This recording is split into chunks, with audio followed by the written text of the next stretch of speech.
प्रश्न पूछा है डी के नरूला, मैथमेटिक्स की पीएचडी है।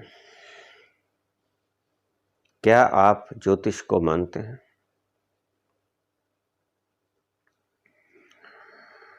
क्या आप मानते हैं कि 2 और 2 4 होते हैं? मैं आपसे पूछ रहा हूँ डी के नरूला जी, मैं आपसे पूछ रहा हूँ कि क्या आप मानते हैं कि 2 और 2 4 होते हैं? नहीं, आप जानते हैं कि 2 और 2 4 होते हैं। 2 सेब रख दूं एक जगह, 2 सेब रख दूं दूसरी जगह, तो मैं पूछूं कितना हो गया, आप कहोगे 4, क्योंकि आप जानते हो कि 2 और 2 4 होते हैं। जिस ढंग से आपने पूछा कि आप मानते हो ज्योतिष को, इस ढंग से तो मैं ईश्वर को भी नहीं मानता। मैं तो नास्तिक हूं बहुत बड़ा। अगर मैंने ईश्वर देख ना लिया होता तो मैं ईश्वर को भी उसी तरह मानता जिस तरह मार्क्स ने मांगा, जिस तरह नीत्शे ने माना, चारवाक ने माना, माओ ने माना, स्टालिन ने, लेनिन ने, उसी तरह मैं भी मानता कि ईश्वर नहीं है। लेकिन ईश्वर है या नहीं है, ये कहना बड़ा आसान है, जानना बड़ा मुश्किल है। कई बार लोग बहुत सी चीज़ों के बारे में खोज करने से कतराते हैं, क्योंकि ये ईश्वर का ब्रह्मांड, यूनिवर्स इतना विराट और विशाल है, इतनी गैलेक्सीज हैं, इतना यूनिवर्स है, कहाँ कहाँ उसको फलोरेंगे। यहाँ चंद्रमा पे जाना मुश्किल है, यहाँ मंगल तक पहुंचना मुश्किल है।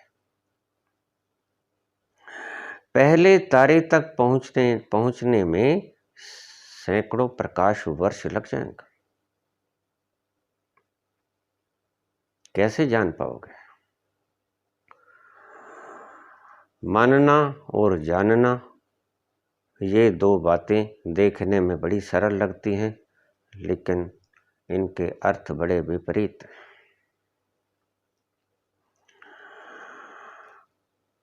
क्या आप मानते हो कि ज्योतिष है?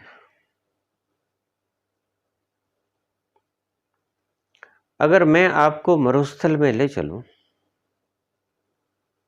जून जुलाई की दोपहरी में,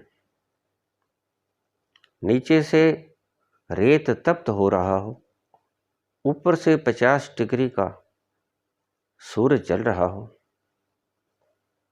तो आप मानोगे कि सूरज नहीं है या है? अगर नहीं मानोगे तो मैं कह दूंगा फिर ऐसे करो, पांव के जूते निकाल दो। वो मनवा लेगा।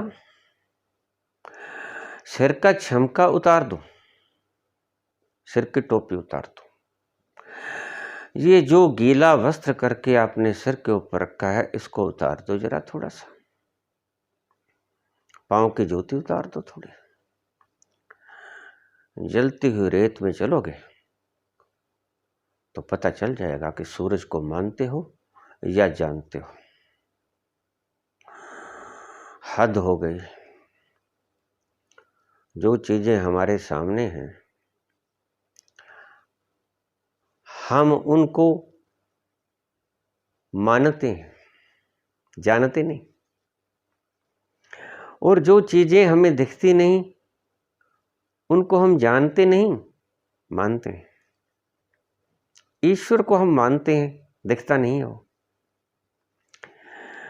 ज्योतिष को हम मानते नहीं, दिखता है सूरज।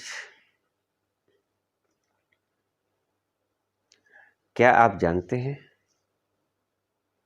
कि सूरज इस सौर मंडल का सबसे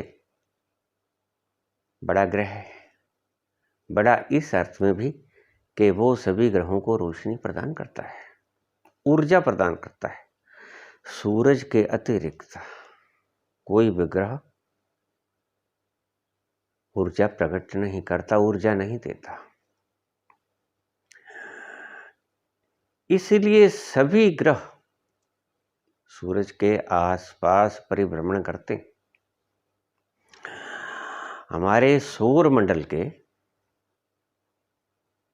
चंद्रमा, मंगल, बुध, बृहस्पति, शुक्र, शनि, ये 6 ग्रह सूरज के आसपास भ्रमण करते हैं पृथ्वी समेत। पृथ्वी भी परिभ्रमण करती है।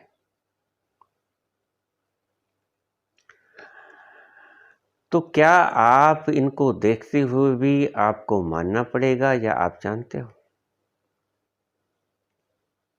देखिए, बुध, शुक्र, शनि, ये सभी ग्रह अक्सर अस्त हो जाया करते हैं। चंद्रमा भी अस्त हो जाता है तो हम उसे कहते हैं कि अमावस्या की रात है।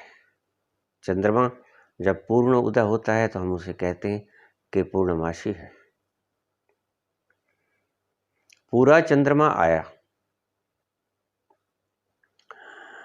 बुध जब अस्त होता है तो आप आसमान में हमें दिखा देना कि कहाँ है बुध, और बुध जब उदय होता है तब हम आपको दिखा देंगे कि ये रहा बुध। ऐसे ही सभी ग्रह हैं, वो चाहे बृहस्पति हो, शनि हो, मंगल हो, ये सभी ग्रह सूर्य के आसपास परिभ्रमण करते हैं। तो क्या इन्हें मानना पड़ेगा? क्या तुम्हारी किताबों में लिखा हुआ मानना पड़ेगा हमें? देखना सफिशिएंट नहीं है, देखना पर्याप्त नहीं है। बाइबल में एक शब्द लिखा है कि सूर्य पृथ्वी के आसपास परिभ्रमण करता है। ठीक भी लगता है, क्योंकि हम देखते हैं कि सूर्य सुबह पूर्व से उगता है, पश्चिम में अस्त होता है।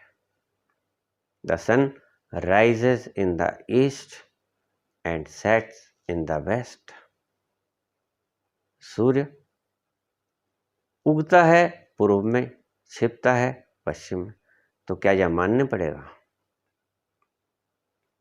हम जानते हैं, रोज देखते हैं, शिखर दोपहर में सूर्य सिर पे आ जाता है। इसे मानना पड़ता है। गैलीलियो गैलीली ने बाइबल में लिखी हुई इस बात को गलत बता दिया।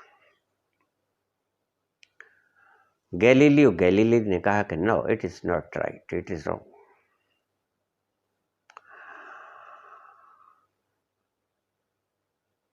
पृथ्वी घूमती है सूर्य के आसपास। Earth rotates around the sun. लेकिन क्योंकि हमारी तो धार्मिक किताबों में लिखा था बाइबल में कि घूमता है सूर्य पृथ्वी की तरफ, पृथ्वी के चारों ओर सूर्य घूमता है, बाइबल में लिखा है। कामों की पंचायत बुलाई गई, सभी पादरी इकट्ठे हो गए। कैथोलिक चर्च के सभी पादरी इकट्ठे हो गए। ये तो तौहीन हो गई बाइबल की, हमारी होली बाइबल की ये तो तौहीन हो गई। घूमता तो सूर्य है पृथ्वी के गिर्द, और ये गैलीलियो तो बहुत उलट बात कर रहा है। ये कहता है कि पृथ्वी घूमती है सूरज के आसपास। ये तो इसने बाइबल का खंडन कर दिया, महा अपराध किया है इसने।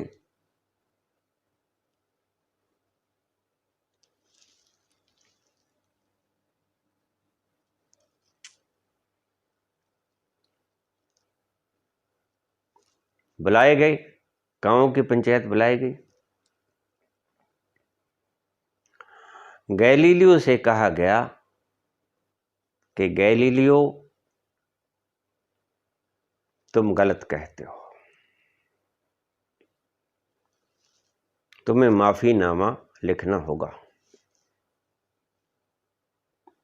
कि तुम्हारी ये बात गलत है।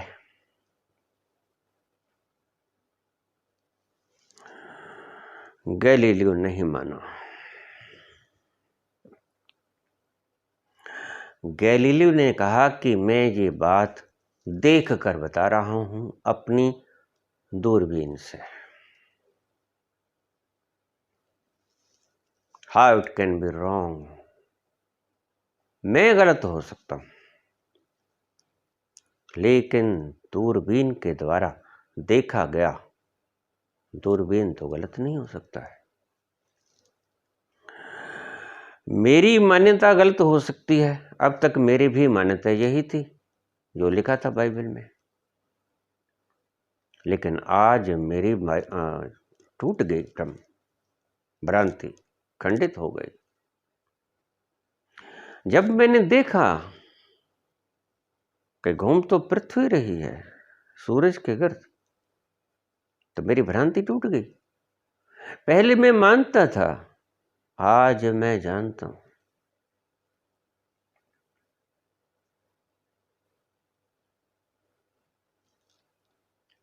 नहीं माने, लिखितनामा गैलीलियो गैलीली ने नहीं दिया। उसने कहा नहीं, मैं जानता हूं, पहले मानता था, आज मैं जानता हूं, क्योंकि मैंने पृथ्वी को सूरज के आसपास घूमते हुए देख लिया है और मैं इस बात से मुनकर नहीं हो सकता।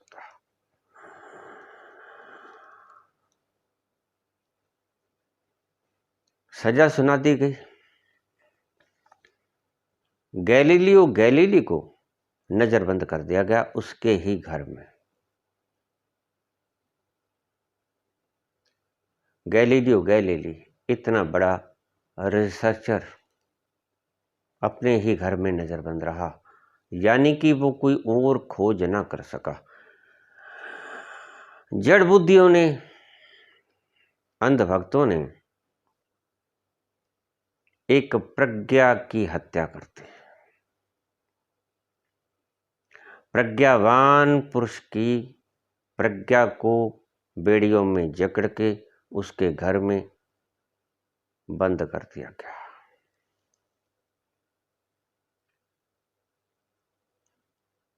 गैलीलियो ने एक चित्र बनाया, वो ही चित्र सूरज के गिर्द घूमती हुई पृथ्वी का चित्र दीवारों पे बनाया और नीचे लिख दिया एंड स्टिल इट मूव्स, और अब भी ये घूम रही है, एंड स्टिल इट मूव्स। और गैलीलियो का वो तस्वीर जिसे वो देख रहा है, निहार रहा है सूरज के इर्द गिर्द पृथ्वी को घूमते हुए। गैलीलियो ठीक था, बाइबल गलत थी, लेकिन गैलीलियो को दंडित किया गया, गैलीलियो मर गया।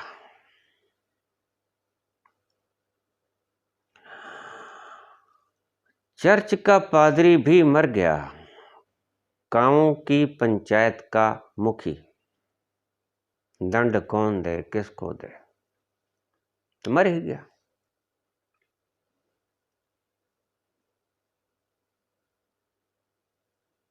तुम्हारी किताबों में क्या लिखा है, इसका मुझसे तनिक भी कुछ लेना देना नहीं है। मैं किसी भी चीज को बिना देखे नहीं मानता हूं। जब तक ना देखूं अपनी नैनी, तब तक ना मानो गुरु की कहनी।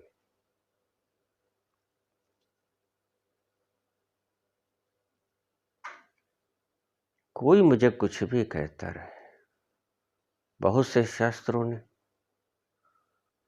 वेद पुराण, कुरान, बाइबल, ग्रंथ, गीता, बहुत से शास्त्रों ने, संतों ने मुझे कहा कि ईश्वर है। मैंने कहा बिल्कुल होगा, निश्चित होगा। लेकिन उनका क्या होगा जो कहते हैं कि ईश्वर नहीं है? चार्वाक का क्या होगा जो कहते हैं कि यदा जीवेत सुखी जीवेत ऋणम कृत्वा घृतम पीबेत? क्या होगा उनका? क्या होगा नीत्शे का जो कहता है गॉड इज डेड? क्या होगा मार्कस का जो कहता अगर ईश्वर होता तो कोई भूखा ना मरता? कोई बाप अपने बच्चों को भूखा मरने देता है? भूखा मरने देता है ये तो बहुत दूर की बात है, भूखा मरता हुआ देख भी नहीं सकता। फौरन उसको अन्न मुहैया कराएगा।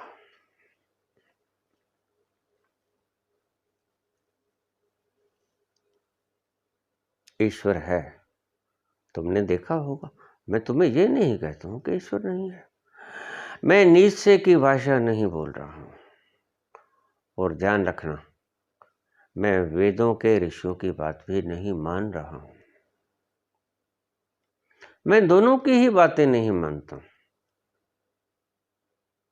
लेकिन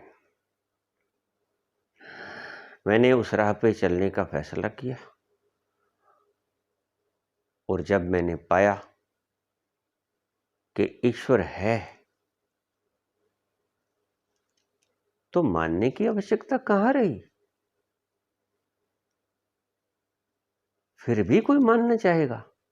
जब देख लिया कि वो रहा ताजमहल, फिर मानना पड़ेगा। तुम ताजमहल के सामने खड़े हो। नहीं नहीं, फिर तो जानना हो जाए तो मानने की आवश्यकता खत्म हो जाया करती है। मानना उस चीज को पड़ता है, ध्यान से सुन लेना मेरे ये शब्द।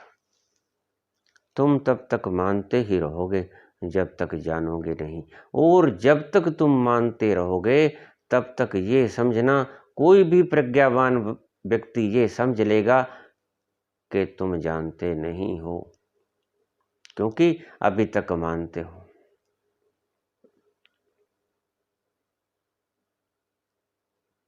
जब तक तुम मानते रहोगे समझ लेना कि तुमने देखा नहीं है, तुमने जाना नहीं है।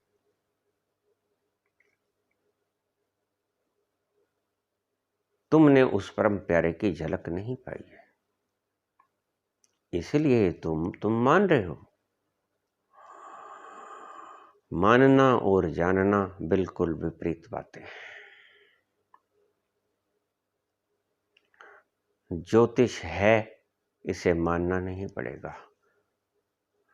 सूर्य बता देगा, दिन निकले, सूरज उगे, देखना, सूरज की तरफ झांकना। सूरज है? अगर सूरज है तो ज्योतिष किसकी बात कर रही है? ज्योतिष इन्हीं की तो बात कर रही है। सूरज सभी ग्रहों का प्रमुख है। सूरज सभी ग्रहों को रोशनी ऊर्जा देता है। सभी ग्रह सूरज के आसपास चक्कर काटते हैं। अभी कुछ ग्रह बाकी रह गए, प्लूटो है, यूरेनस है, नेपच्यून है, ये भी सूरज के इर्द गिर्द चक्कर काटते हैं। पृथ्वी सूरज के आसपास करीब 1 वर्ष में चक्कर पूरा कर लेती है।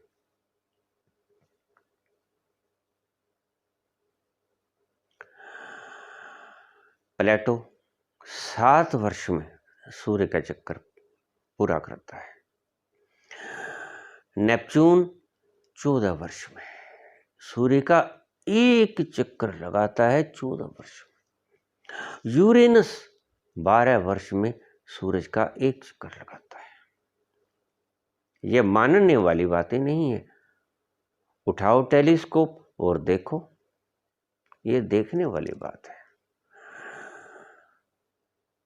ज्योतिष मानने जैसी कोई बात नहीं। हाँ, ज्योतिष का विज्ञान जैसे तुमने मैथ सीखा है वैसे ज्योतिष का विज्ञान सीखना पड़ेगा, जानने वालों से। जैसे तुम अपने विद्यार्थियों को बताते हो, क्योंकि तुम जानते हो, तुमने पढ़ा है, इसीलिए तुम्हें अगर ज्योतिष को जानना है तो जो ज्योतिष को पढ़े हैं उनसे सीखना पड़ेगा। यहां मानने न मानने का कोई सवाल नहीं।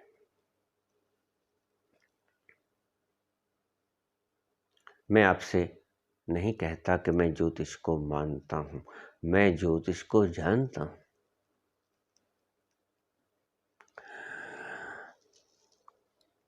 27 नक्षत्र हैं, देख लो आसमान में, पता चल जाएगा। 12 राशियां हैं,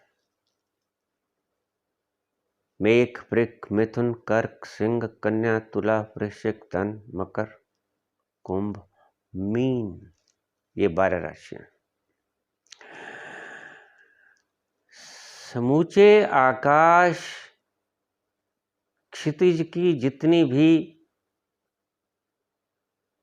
रेखाएं हैं उनको विभक्त कर दिया गया है 12 राशियों में, और प्रत्येक राशि के अंतर्गत नक्षत्र आते हैं। 27 नक्षत्र कुल नक्षत्र होते हैं और एक नक्षत्र का 4 चरण होता है। पहला चरण, दूसरा चरण, तीसरा चरण, चौथा चरण। 27 नक्षत्र, एक नक्षत्र के 4 चरण, 27 को 4 से गुना किया 108। ये आप जो संत पुरुषों के आगे 108 लगा दिया करते हो, ज्योतिष के दृष्टि में ये 108 यहां से आया है। 27 नक्षत्रों के 4 चरण प्रत्येक नक्षत्र के। 12 राशियों के करीब करीब 27 नक्षत्रों में से घूम के जाना पड़ता है, तो वे 108 चरण बन जाते हैं। जब व्यक्ति का जन्म होता है तो जिस नक्षत्र में वो पैदा हुआ होता है उसके कौन से नक्षत्र में पैदा हुआ है, चरण में, पहले में हुआ, दूसरे में हुआ, तीसरे में हुआ या चौथे में हुआ। ध्यान रखिए, आपकी नॉलेज के बढ़ोतरी के हिसाब से मैं आपको बता रहा हूं कि ज्योतिषियों ने मकर राशि में 9 चरणों की बजाय 13 चरण कर दिए। एक अभिजीत नक्षत्र नाम का नया नक्षत्र उन्होंने डाल दिया है मकर राशि में। अभिजीत नक्षत्र यद्यपि बहुत छोटे समय के लिए आता है, लेकिन वो इन्होंने अभिजीत का पहला, दूसरा, तीसरा, चौथा, ये 4 चरण अलग से डाल दिए हैं। बाकी सभी राशियों के 9 चरण, अकेली मकर राशि के 13 चरण।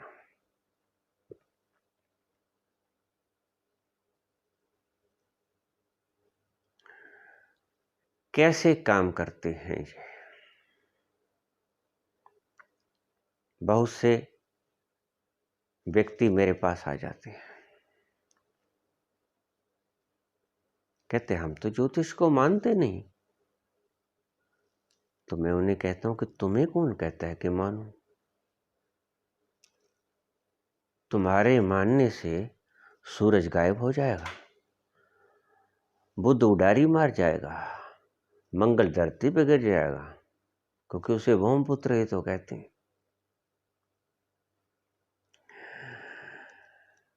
भूमि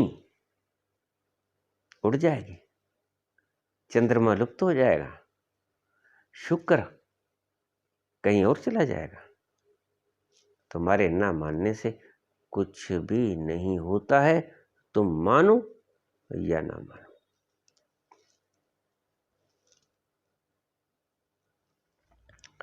ये यूनिवर्स तुम्हारे मानने या न मानने से तनिक भी प्रभावित नहीं होता।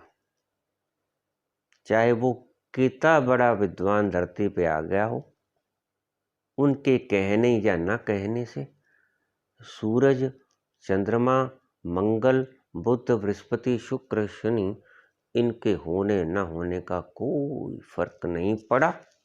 हो गए, चले गए, ना ही फर्क पड़ने वाला है। हम भी चले जाएंगे एक दिन।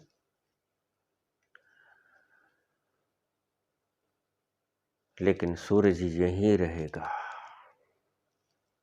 सभी नक्षत्र यहीं रहेंगे, सभी ग्रह यहीं रहेंगे, कोई कहीं जाने को नहीं है, हम चले जाएंगे। अगर कोई महान पुरुष ये कह गया है कि ज्योतिष नहीं होती है, तो अपनी समझ के अनुसार ठीक कह गया होगा। और अगर कोई ऋषि ये कह गया है कि ज्योतिष है और ये देख लो ज्योतिष ये होती है, तो वो अपनी समझ के अनुसार कह गया होगा। इसमें मानने या ना मानने का कोई सवाल नहीं, मानना चाहिए भी नहीं।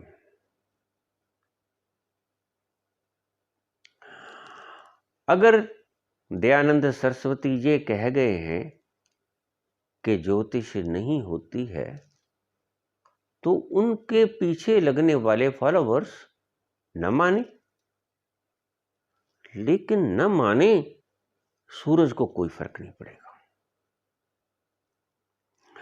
नेपच्यून को कोई फर्क नहीं पड़ेगा, प्लेटो को कोई फर्क नहीं पड़ेगा, यूरेनस अपना राह नहीं बदलेगा, शनि अस्त से उदय नहीं हो जाएगा, शुक्र वक्री से मार्गी नहीं हो जाएगा, चंद्रमा की अमावस्या की रात पूर्णमासी में नहीं ढल जाएगी।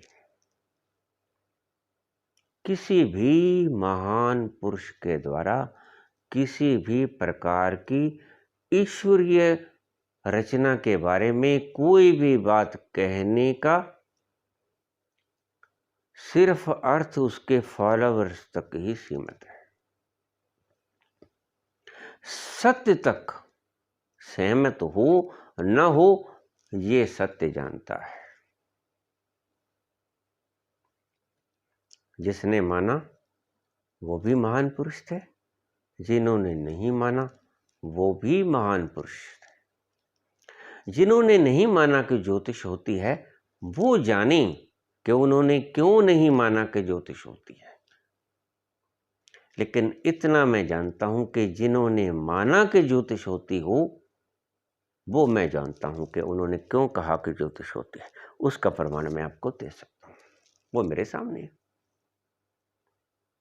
क्योंकि सूरज को मैं देख रहा हूं जलते हुए, चंद्रमा को मैं रोज देखता हूं, बुध को मैं देखता हूं, बृहस्पति को मैं देखता हूं, शुक्र को मैं दमकते हुए देखता हूं, ध्रुव तारा मैं रोज देखता हूं, मंगल को मैं देखता हूं, धरती के ऊपर तो मैं बैठा हूं।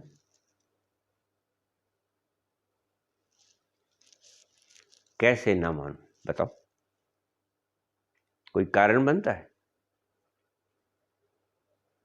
तुम मेरे सामने खड़े हो, मैं ना मानूं, ये मेरी नासमझी नहीं है।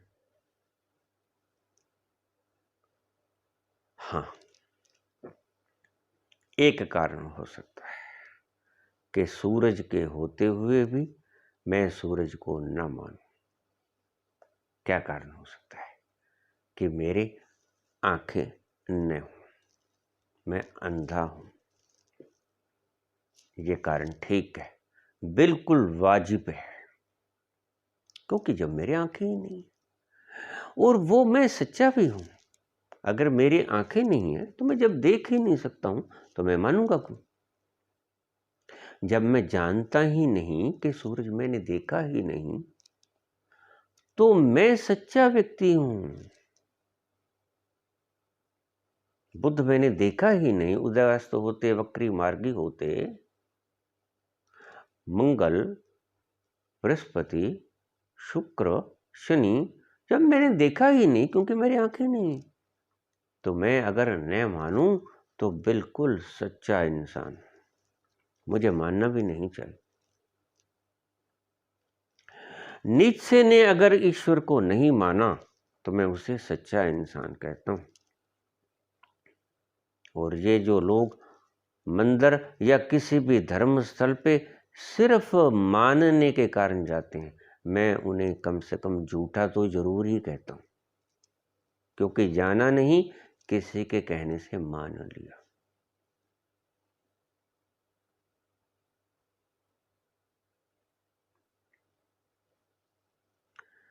मानने वानने का चक्कर खत्म करो। युग बदल गया है। जो नहीं जानते थे, जिन्होंने नहीं देखा, नहीं माना, उनकी मौज। उस जमाने में अगर किसी महान पुरुष को यह कह दिया होता कि ये देखो, इंटरनेट के द्वारा आपकी फोटो को लाखों मील दूर पहुंचा दिया जाएगा, तो वो अगर कहता कि मैं नहीं मानता, तो वो ठीक था।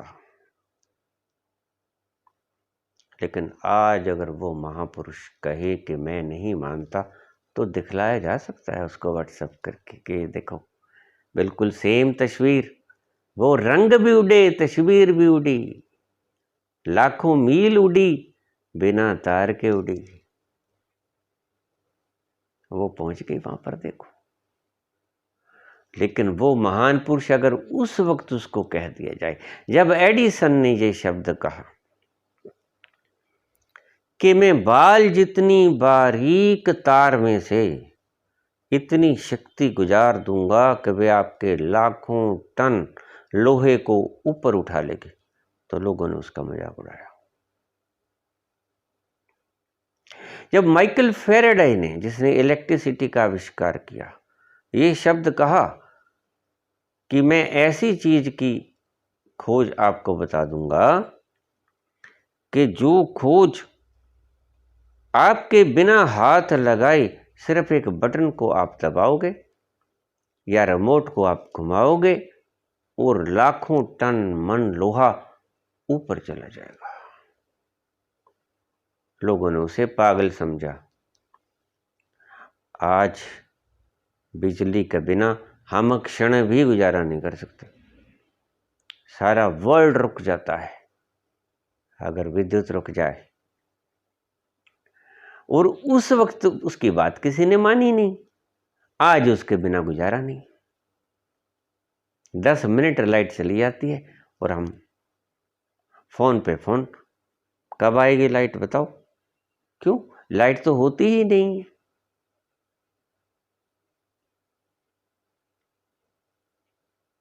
ऐसी पागल बुद्धि का प्रयोग मत करो।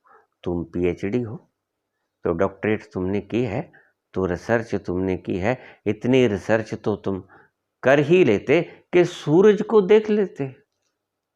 मानने की क्या आवश्यकता होती है? मुझसे पूछने की क्या आवश्यकता है?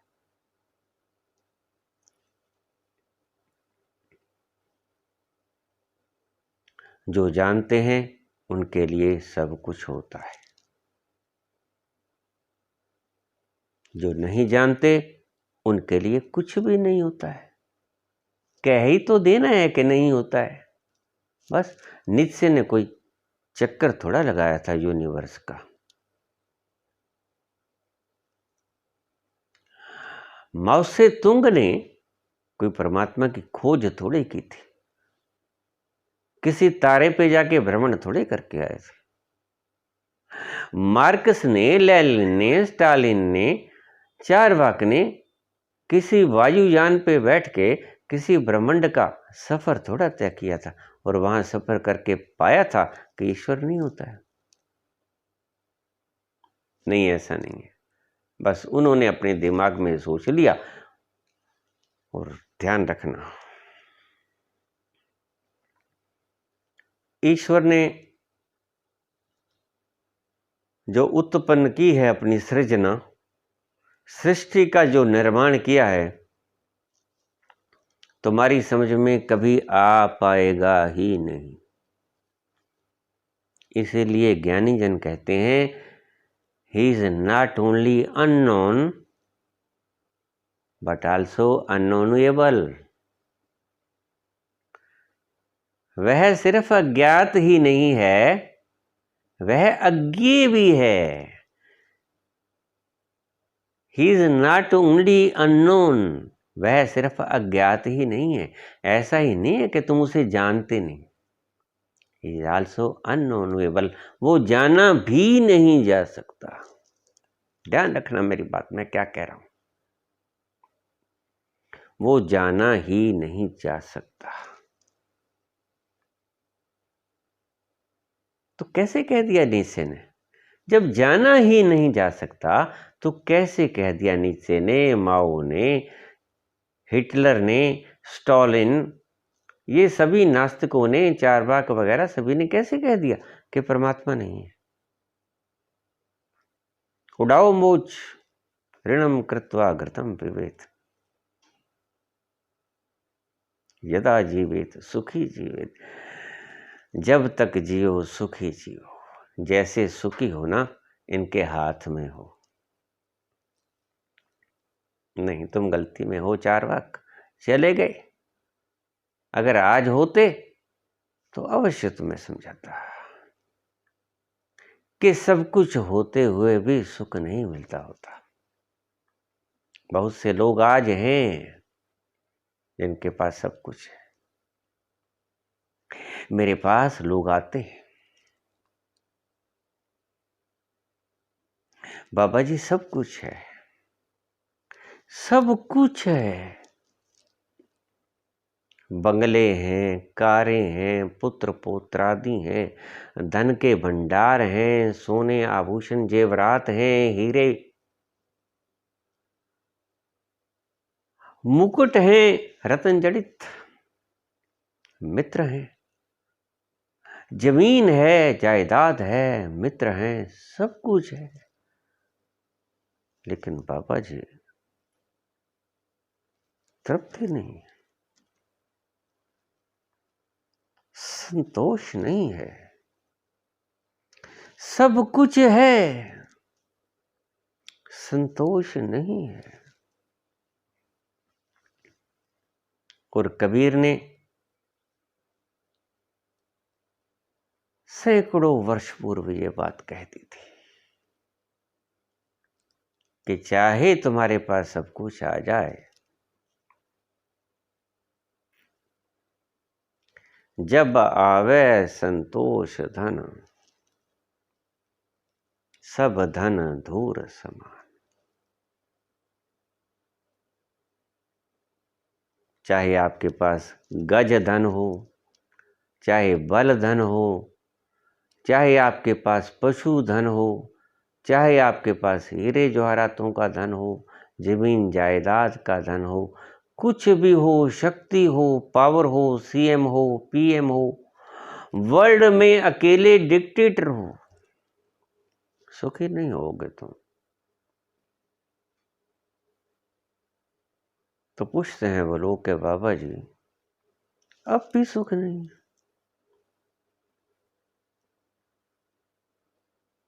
तो कबीर कहते हैं, जब आवे संतोष धन, जब मन तृप्त होता है, मन में संतोष आ जाता है कि मेरे पास जितना है पर्याप्त है, सफिशिएंट, पर्याप्त है, सब धन धूर समान। फिर चाहे कबीर के पास जो धन आपके पास है वो कबीर के पास न हो, कोई फर्क नहीं पड़ता। कबीर के पास है भी नहीं, क्या है, जुलाही है बेचारे, शाम तक एक दो चदरिया बुन लेते हैं, अपने और अपने बच्चों का पेट भर लेते हैं। उन्हें कोई रोल्स रॉयस कार नहीं चाहिए। अभी पिछले दिनों मेरे पास एक भगत आ गए, मुझे कहते हैं कि आप कहते हो कि तृष्णा मिट जाती है। ओशो के पास 93 रोल्स रॉयस कारें थी, फिर भी वो रोल्स रॉयस कारों की इच्छा रखते थे। मैंने कहा भैया, ओशो का सवाल मुझसे क्यों पूछते हो? ओशो से पूछा होता अभी अभी तो गए हैं यहां से, उनसे पूछ लिया होता, वो अच्छी तरह से तसल्ली करा देते तुम्हारी। वो तसल्ली बहुत बढ़िया करवा देते हैं। मुझसे क्यों पूछते हो? मेरे पास तो कुछ नहीं। अरे भाई, मैं तो रोटी भी नहीं खाता हूं, मेरे से क्यों पूछते हो तुम? मेरे पास तो साइकिल भी नहीं है, मेरे पास तो कपड़ा भी 2 जोड़ी है, मुझसे क्यों पूछते हो ओशो की बात? ओशो के पास रही होगी, क्यों रही होगी, मुझसे मत पूछो। ओशो की बातों का मैं जवाब दे नहीं हूं, मेरी बातों का मैं जवाब दे हूं।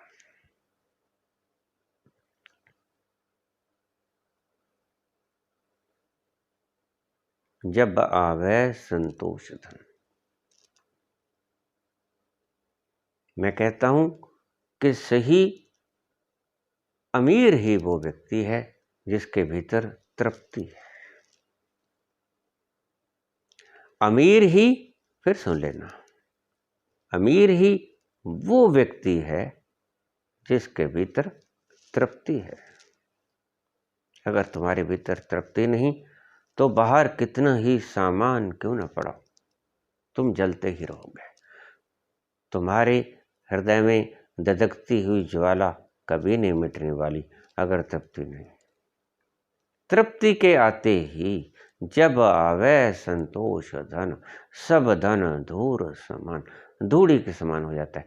जो गुबार नहीं उठती है, ये रेत नहीं उठती है, उसके समान हो जाता है। जैसे ही तुम्हारे हृदय में तृप्ति ने प्रवेश किया, संतोष ने प्रवेश किया, वैसे ही तुम्हारे भीतर ज्वाला शांत हो जाएगी, तृप्ति आ जाएगी। तो मैं उनसे कहता हूं कि तुम्हारे पास जो भी कुछ है वो न भी हो तो कोई फर्क नहीं पड़ता, क्योंकि कबीर के पास ये सब कुछ नहीं था, नानक के पास ये सभी कुछ नहीं था, लेकिन क्या था? मन में संतोष था, तृप्ति थी, भटकता नहीं था। ये भेजा, आज तुम्हारा भेजा भटकता है। दिन में ही नहीं, तुम रात को भी भटकते हो। रात सोने के लिए होती है, भटकने के लिए नहीं।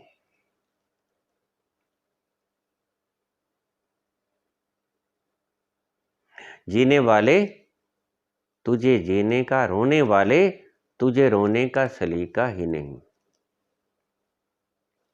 रोने वाले तुझे रोने का सलीका ही नहीं। अश्क पीने के लिए हैं कि बहाने के लिए? अश्क पीने के लिए हैं कि बहाने के लिए? तुम्हें जीने का सलीका नहीं। तुम वो चीजें इकट्ठी करते हो जिन चीजों के इकट्ठे करने से संतोष नहीं होता, तृप्ति नहीं होती।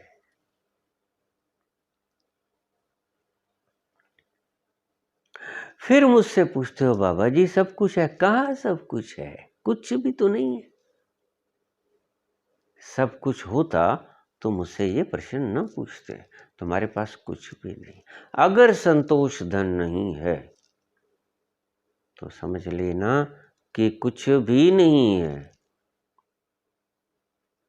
अगर वो चरम मस्ती नहीं है तो मैखानों की शराब बेकार है। अगर तुमने भीतर की शराब को नहीं पिया तो बाहर के मैखाने व्यर्थ हैं। तुम कहोगे कि बहुत नशा है मेरे पास भरा पड़ा, लेकिन नहीं, ये वो नशा नहीं जिसे नानक नशा कहते हैं, जिसे नानक मदहोशी कहते हैं। ये मैखाने में तुम्हारा नशा नहीं बिकता, वो नशा नहीं है, वो मदहोशी नहीं है, वो बेहोशी है। उसको पीने से तुम बेहोश होते हो, और जो तुम्हारे भीतर मिलती है अपने ही भीतर मुफ्त, उससे बेहोशी नहीं मिलती, उससे मदहोशी मिलती है। एक बात को ध्यान में रखना, जितनी बहुमूल्य चीज होगी परमात्मा की सृष्टि में, उतनी ही बिना कीमत के मिलेगी। क्या बोला मैंने? जितनी बेशकीमती चीज होगी, जितनी अमूल्य चीज होगी ईश्वर की सृष्टि में,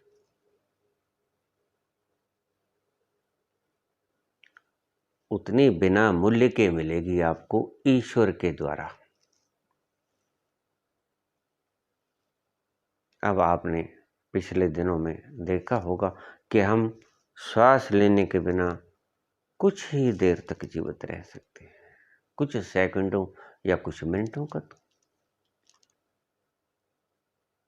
ऑक्सीजन हमारे लिए जीवन है।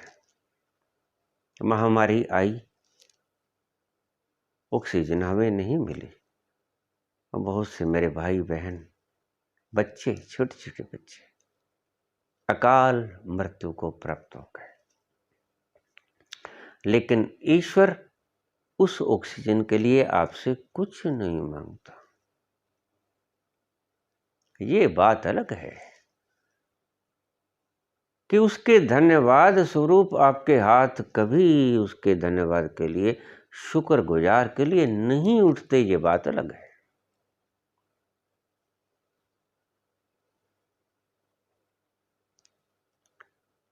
थोड़ा आगे चलें। मैं मानता नहीं, मैं जानता हूं, और मैं उसी प्रश्न का जवाब दिया करता हूं जिसको मैं जानता हूं।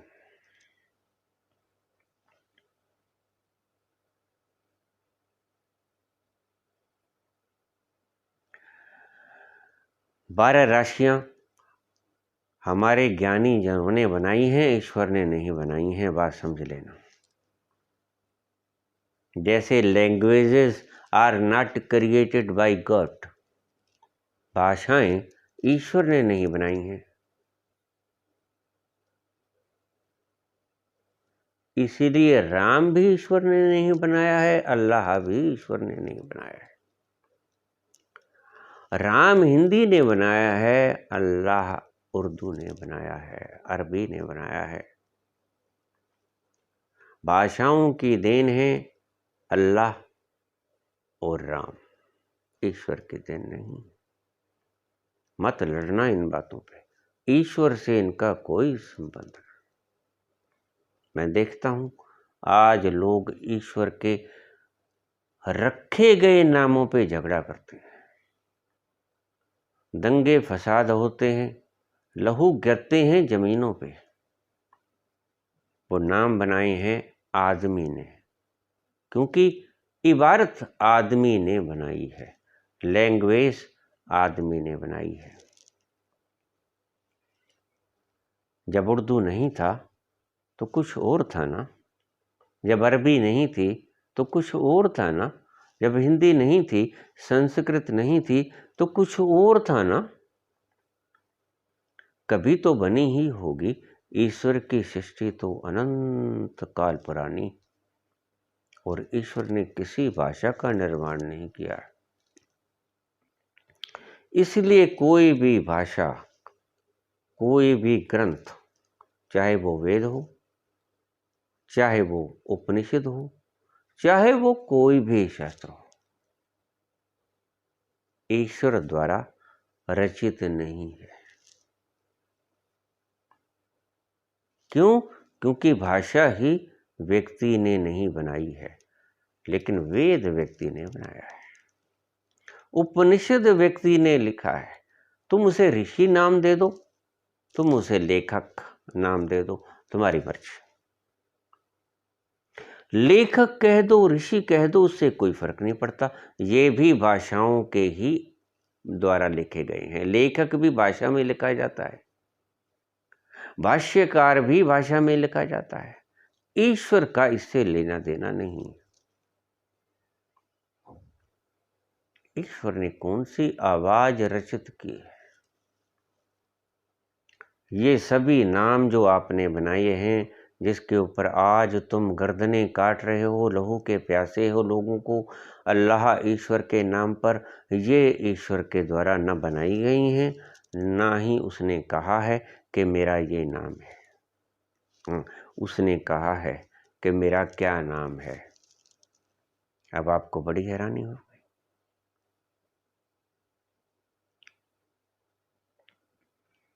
ईश्वर ने बताया है कि उसका क्या नाम है, तुमने समझा नहीं। जिस तल पे वो बता रहा है कि मेरा क्या नाम है, उस तल को तुमने कभी छुआ ही नहीं। कौन सा है वो तल? कहाँ बताता है वो ईश्वर कि मेरा नाम क्या है? उतरो भीतर। जब बिल्कुल भीतर उतरोगे, अपने ही अंतर्मुखी हो जाओगे, अंतर यात्रा पे आओगे, तो एक आवाज गूंजेगी भीतर से, ओम। इस तरह की आवाज गूंजेगी। वो कोई सिख धर्म का पुजारी पहुंचा तो उसने कौन का ऐसे सुना। मुसलमान इस्लाम का कोई पुजारी उस तरफ पहुंचा तो उसने क्या सुना? आमीन।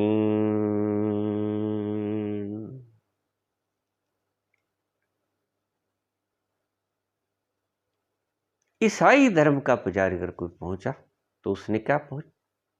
ओम। इसलिए ईश्वर को ओमनी प्रेजेंट, ओमनी पोटेंट, ओमनीशिएंट कहते हैं।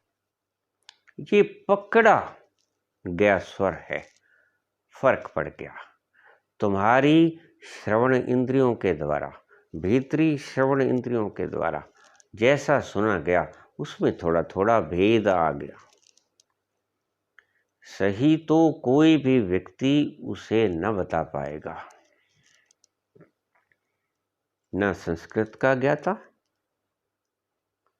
न पंजाबी का ज्ञाता, न अंग्रेजी का ज्ञाता, ना ही उर्दू और अरबी फारसी का ज्ञाता उस ध्वनि को सही सही रूप से अक्षरों में नहीं ढाल पाएगा, क्योंकि वो अक्षर है ही नहीं, वो शब्द है ही नहीं। वो ईश्वर द्वारा रचित एक ध्वनि है। जैसे सन्नाटे की ध्वनि होती है, वैसे वही वो ध्वनि है। बड़ी रसमय, बड़ी संगीत युक्त, बड़ी संगीतमय, आनंददायक। उसी को बाबा नानक कहते हैं कि जिसने वो एक बार सुन ली, नाम खुमारी नानका, वो है खुमार, चढ़ जाता है जैसे ही तुम उसके टच में आ गए। नाम खुमारी नानका चढ़ी रहे दिन रात। वो बस सिर्फ एक ही बार भी नहीं होती। एक बार पी तो ऐसी पी कि सदा के लिए तुम्हें लत लग जाएगी, खिंच जाएगी तुम्हारी सुरती उस मधुर वाणी की तरफ, उस देववाणी। वो है देववाणी। देववाणी संस्कृत को मत कहा करो। संस्कृत शब्द, संस्कृत लैंग्वेज देववाणी नहीं है। वो देववाणी है जो भीतर से उस तल पर गूंजती है अपने आप। जैसे सन्नाटे की आवाज तो आप सभी ने सुनी होगी।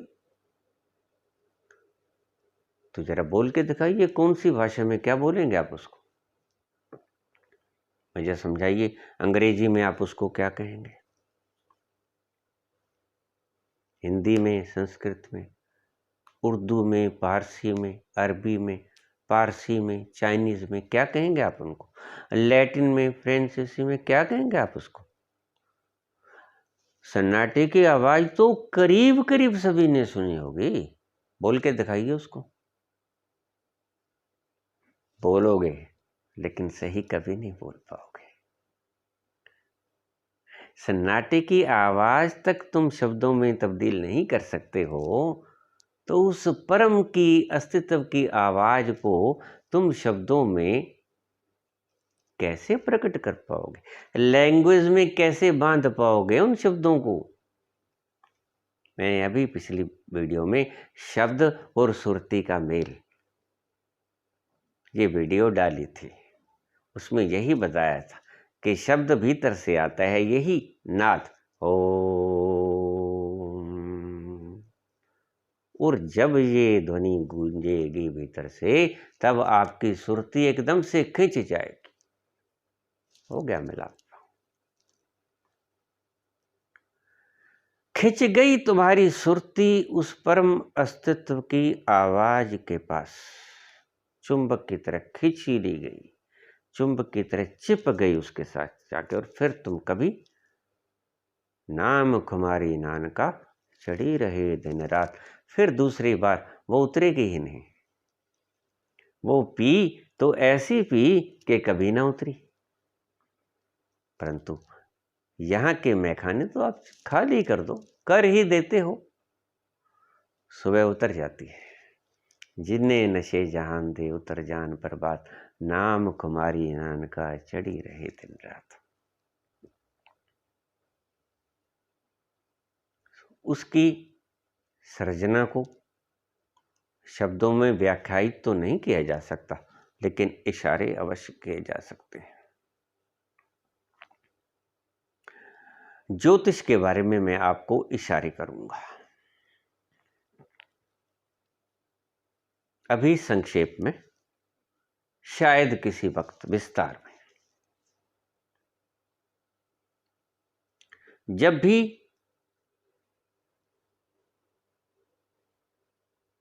हमारा ग्रह बृहस्पति मुख्य ग्रह है,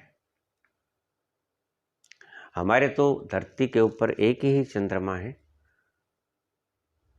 लेकिन बृहस्पति ग्रह के ऊपर एक चंद्रमा नहीं है, अनेक चंद्रमा है। करीब 40 के करीब चंद्रमा बृहस्पति के आसपास घूमते हैं।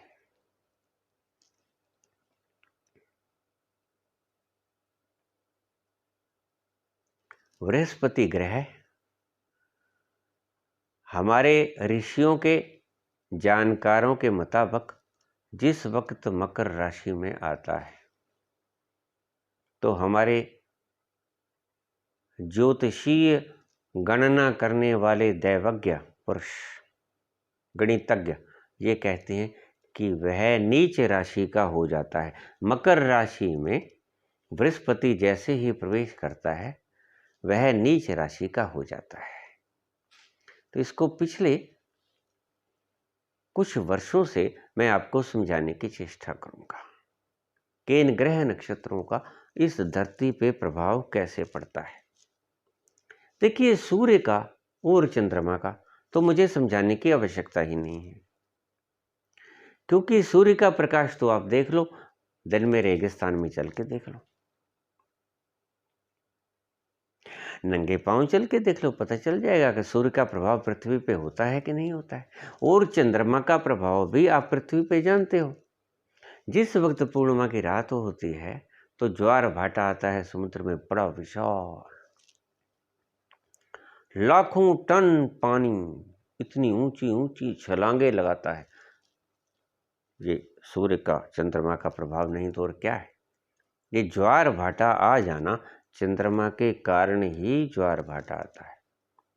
ये दो ग्रहों के बारे में तो मैं आपको नहीं समझाऊंगा, क्योंकि आप ऑलरेडी ही जानते हैं कि ज्वार भाटा चंद्रमा के कारण आता है, और जो गर्मी, ऊर्जा, सारा जीवन चल रहा है, वृक्ष अगर क्लोरोफिल बना पाते हैं तो सूर्य की रोशनी से, सूर्य से ऊर्जा लेके। सूर्य अगर न हो तो कुछ ही मिनटों में सृष्टि समाप्त हो जाए। जिस दिन सूर्य समाप्त हो जाएगा, सृष्टि भी समाप्त हो जाएगी। लेकिन अकेले सूर्य की बात नहीं है। सूर्य तो मेन ग्रह है जो सभी बाकी के ग्रहों को रोशनी देता है। उनमें से एक ग्रह मैंने कहा बृहस्पति, जुपिटर। वह ग्रह जब मकर राशि में प्रवेश करता है, अगर मैं आपको नक्षत्रों के हिसाब से समझाऊं तो सूर्य बृहस्पति जैसे ही मकर राशि में प्रवेश करता है, उत्तराखाड़ा के दूसरे चरण में जैसे ही प्रवेश करता है तो वह नीच राशि का हो जाता है। ये नक्षत्र अश्विनी, भरणी, कृतिका, रोहिणी, मृगशिरा, आर्द्रा, पुनर्वसु, पुख, आश्लेषा, मघा, पूर्वा फाल्गुनी, उत्तरा फाल्गुनी, ऐसे 27 हैं। 28वां नक्षत्र मैंने आपको बताया था। उसके 4 चरण अभिजीत नक्षत्र में मकर राशि में आते हैं। वो देवज्ञों ने जोड़ दिए थे किसी कारणवश, लेकिन वो कारण मैं बाद में समझाऊंगा। वीडियो बहुत लंबी हो जाएगी। वीडियो पहले ही बहुत लंबी हो चुकी है। जिस वक्त मकर राशि का बृहस्पति आता है और दूसरा सूर्य जो हमारा मेन ग्रह है, इस सौर मंडल का सबसे शानदार, सबसे बड़ा ग्रह जो सभी को ऊर्जा देता है, उसके ऊपर हर 11 वर्ष, 11.25 वर्षों में, अगर बिल्कुल सटीक वर्णन करूं तो 11 वर्ष 2 महीनों में, 11 वर्ष 2 महीनों में, हर 11 वर्ष 2 महीनों में सूर्य के ऊपर बड़े जबरदस्त आणविक विस्फोट होते हैं, एटॉमिक एक्सप्लोजन्स सूर्य के ऊपर। दैवज्ञ पुरुष, ज्योतिष के इच्छुक, ज्योतिष की इच्छा रखने वाले लोग इस वीडियो को जरूर सुनें, क्योंकि ऐसी बातें हैं जो शायद आपने ना सुनी हो, ना देखी हो। ये उन व्यक्तियों के द्वारा देखी गई हैं जिन व्यक्तियों ने अपने शरीर को छोड़कर अन्य ग्रहों पर जाके इन सभी चीज़ों का अवलोकन किया है। तो हर 11 वर्ष करीब 2 महीने के बाद सूर्य के ऊपर आणविक विस्फोट होते हैं, एटॉमिक एक्सप्लोजन्स। तो बड़ी जबरदस्त ऊर्जा पैदा होती है, बड़ी जबरदस्त अग्नि पैदा होती है। जब वो 9 बार हो चुकी होती है तो करीब 100 साल बीत गए होते हैं। 9 बार आणविक विस्फोट होंगे सूर्य के ऊपर, और एक आणविक विस्फोट 11 साल 2 महीनों के बाद होगा, तो करीब 100 साल हो गए ना, करीब करीब। तो इसीलिए 100 साल सूर्य पे विस्फोट होते हैं और इधर दूसरी तरफ बृहस्पति मकर राशि में आ जाता है। जब ये दोनों घटनाएं मिल जाती हैं, फिर समझ लेना ठीक से, सूर्य के 9 चक्कर पूरे आणविक विस्फोटों के, सूर्य के 9 चक्कर पूरे और बृहस्पति के 12 चक्कर पूरे, क्योंकि 11 राशियों को क्रॉस करके 12 चक्कर पे आ जाएगा। हर 12 वर्ष के बाद कुंभ लगता है हरिद्वार का, आपको पता ही है। तो जैसे ही बृहस्पति 11 राशियों को क्रॉस करता हुआ अश्विनी, भरणी, क्षमा करना, मेष, वृक, मिथुन, कर्क, सिंह, कन्या, तुला, वृश्चिक, धन, मकर, कुंभ, मीन, मेष, ऐसे ऐसे करके जब वापस आएगा मकर के ऊपर, तो मकर के ऊपर आते ही वो हमारे शब्दों में, ज्योतिष के शब्दों में नीच राशि का हो जाएगा। आपको समझा दूं कि सूर्य मेष राशि में जब प्रवेश करता है तो उसको हम कहते हैं उच्च राशि का हो गया। उच्च राशि का मतलब पावरफुल हो गया। और जैसे ही मकर राशि में प्रवेश करता है तो हम उसे कहते हैं कि नीच राशि का हो गया। नीच राशि का मतलब क्या है कि वीक हो गया, कमजोर हो गया, निर्बल हो गया, इसमें अब बल नहीं रहा, बलहीन हो गया।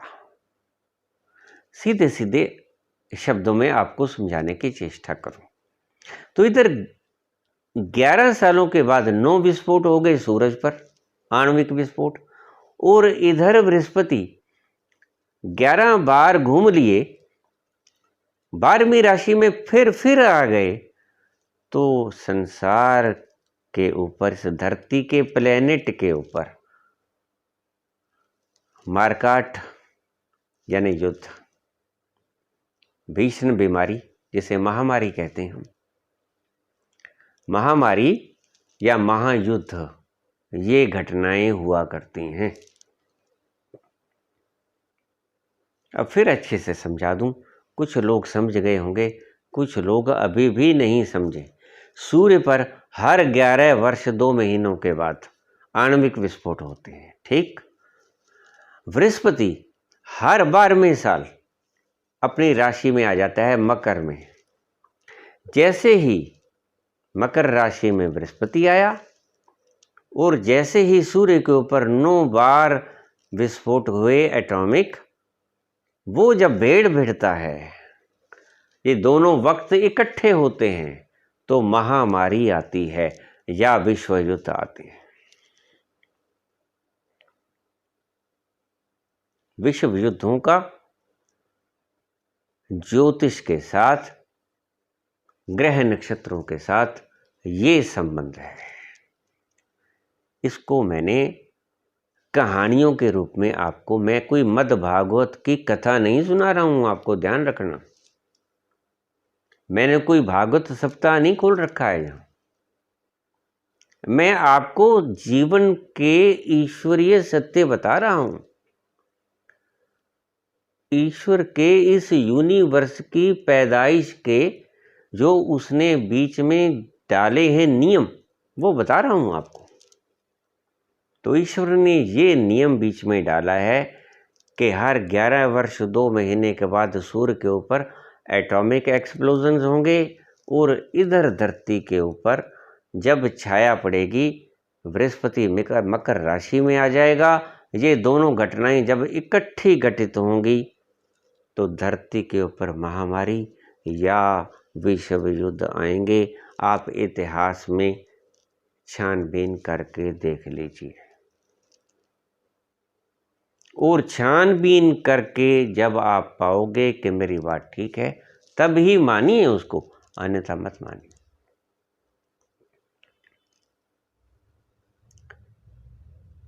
सूर्य करीब 100 वर्ष में 9 बार विस्फोट हो जाते हैं, इसलिए करीब 100 वर्ष के बाद ये महामारी आती है। और 1 वर्ष में 12 साल में 12 बार चक्कर लगाता है बृहस्पति। तो जब बृहस्पति 8 बार चक्कर लगा लेता है, 8 बार नीच राशि में आ जाता है, तो ये घटना घटती है। इधर विस्फोट हुए सूर्य के ऊपर आणविक, इधर मकर में प्रवेश किया बृहस्पति ने।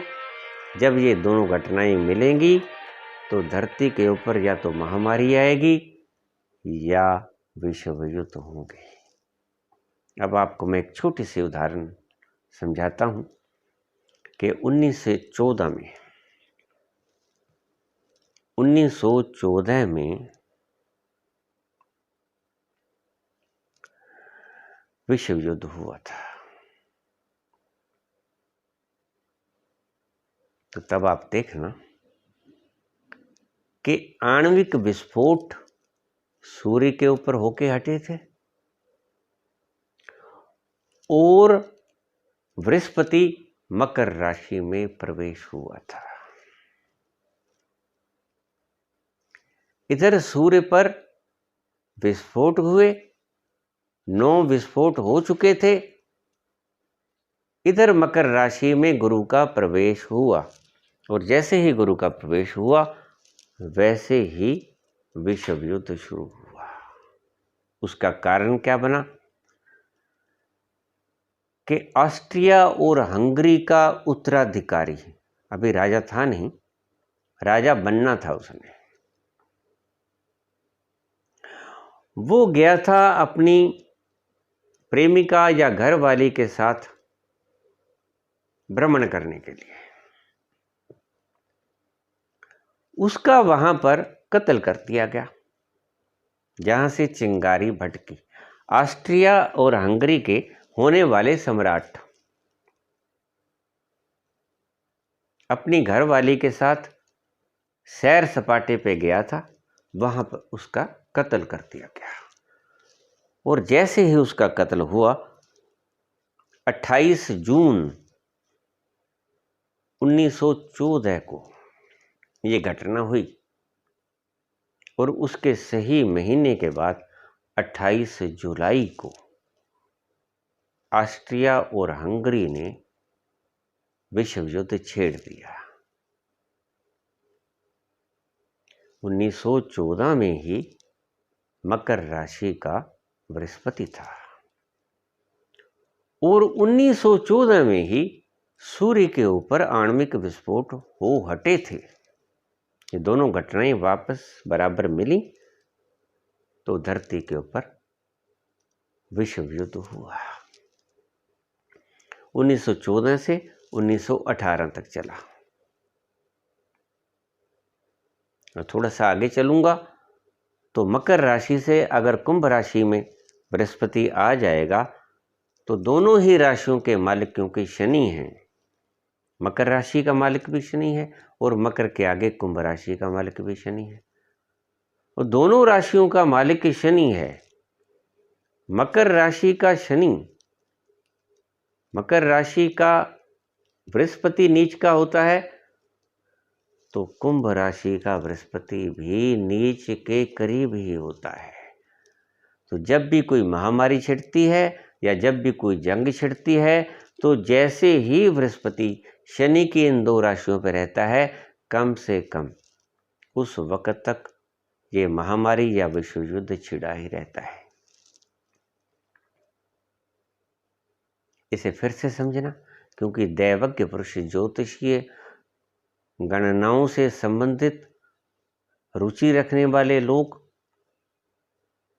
ये जानना चाहते होंगे कि 1 वर्ष के लिए बृहस्पति आता है,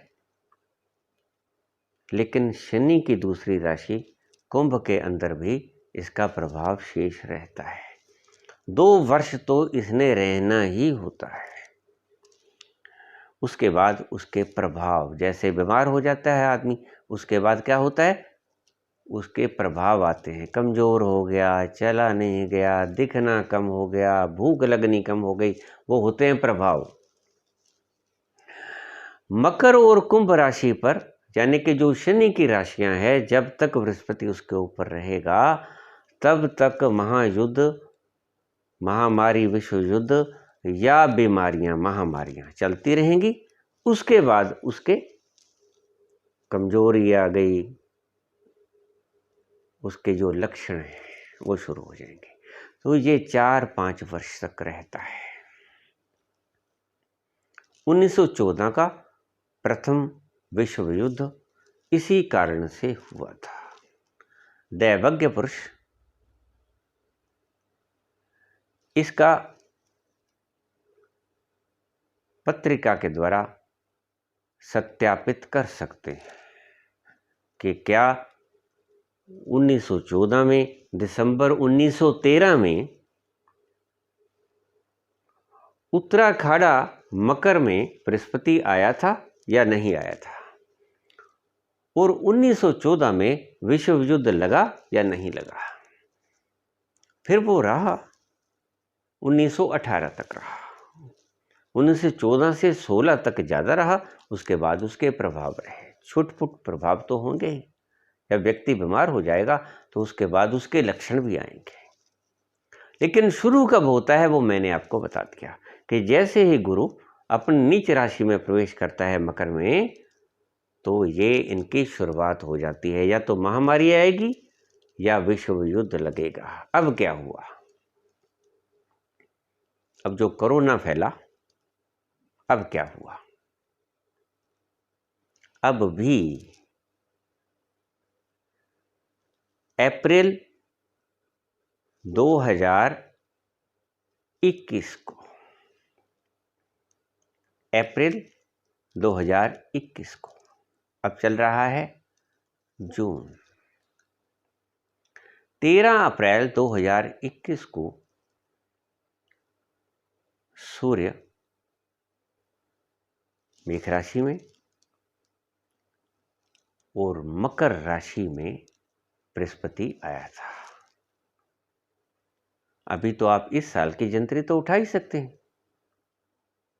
जैसे ही बृहस्पति मकर राशि में प्रवेश करने को था, वैसे ही यहां पर कहर मच गया। कोरोना इतना फैला, लोग इतने मरे कि कोई गणना नहीं हो सकी।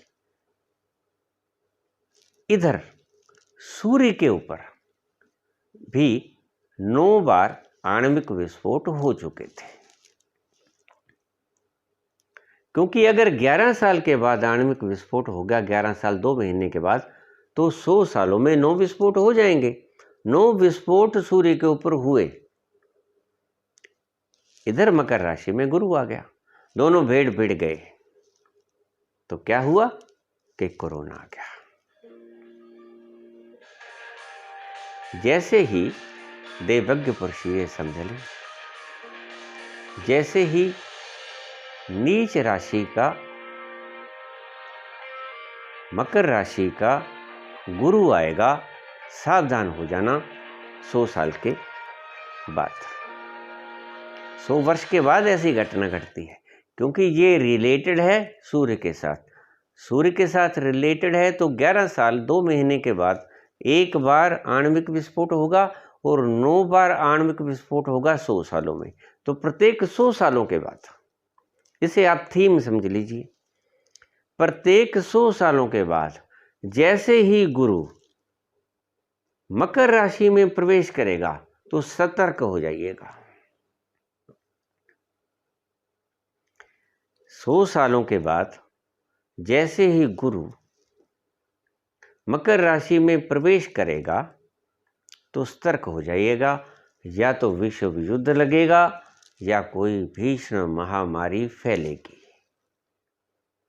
एक भविष्यवाणी के रूप में मैं आपको ईश्वरीय सृष्टि की नियम समझा रहा हूं।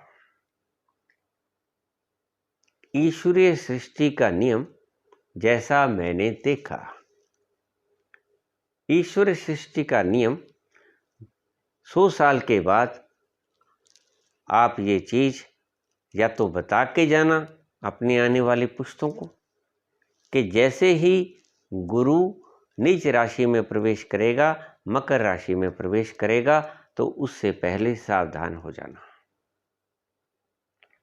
महामारी आएगी या विश्व युद्ध होगा, दोनों में से कोई भी घटना हो सकती है।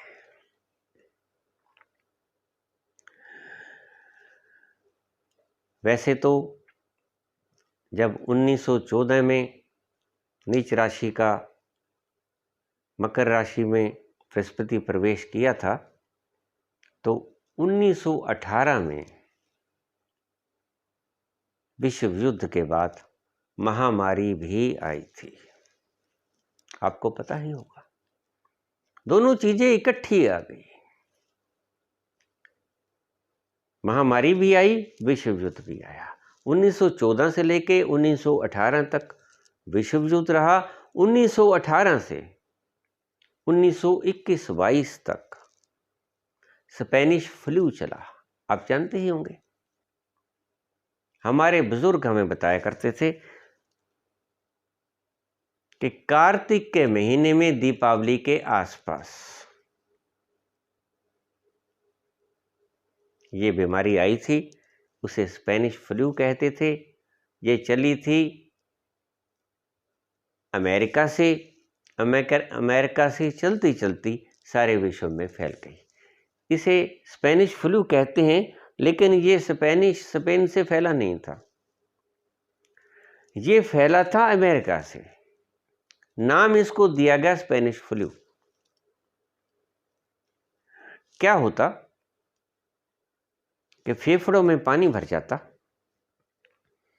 सांस लेना मुश्किल हो जाता और व्यक्ति की कुछ ही घंटों में मृत्यु हो जाती।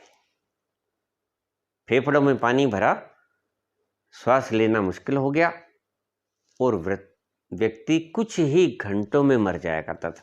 कुछ कुछ केसों में तो 2-3 घंटों में ही ज्वर आया, बुखार आया और व्यक्ति मर गया। ऐसा भी हुआ है।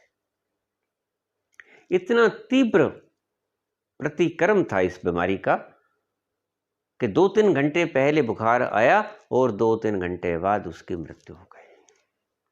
इतना भीषण उसका इफेक्ट था। तो आपको भी पता है